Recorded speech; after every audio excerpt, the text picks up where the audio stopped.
metais balandžio 11 dieną Lenkijos Respublikos Senate. Parodą parengė asociacija Wspólnota Polska. Didžiuojamės, kad 2019 metais Varšuvoje Lenkijos Respublikos Senato atidarymo iškilmėse dalyvavo ir mūsų mokyklos mokinių bei mokytojų delegacja. A teraz zapraszamy Państwa do pierwszej części artystycznej naszego święta.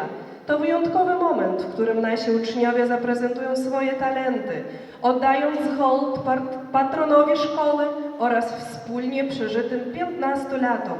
Niech występy młodych artystów będą nie tylko wyrazem wdzięczności, ale także inspiracją do dalszego działania i pielęgnowania wartości, które są fundamentem naszej szkolnej wspólnoty.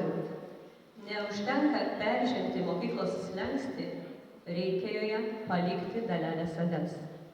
Neužtenka kaupti žinias, reikia jomis dalintis iš visos širdies. Neužtenka prisiminti praeitį, reikia iš jos semtis jėgų ateičiai.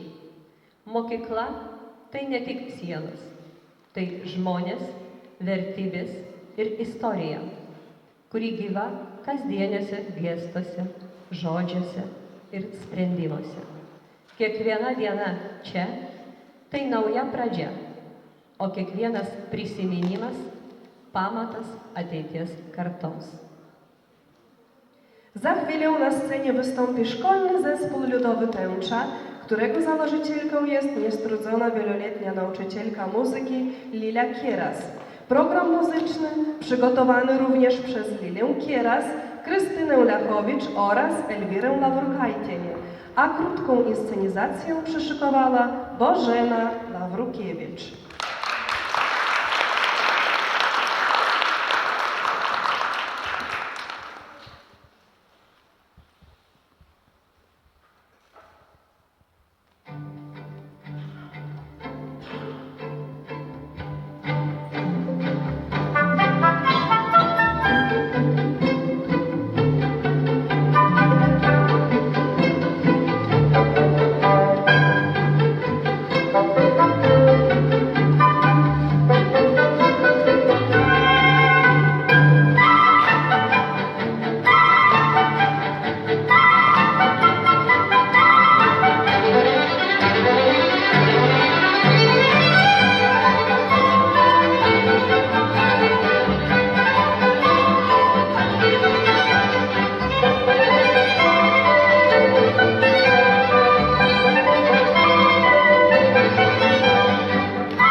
ucieczki za wodą. Uciekaj dziewczyno, bo cię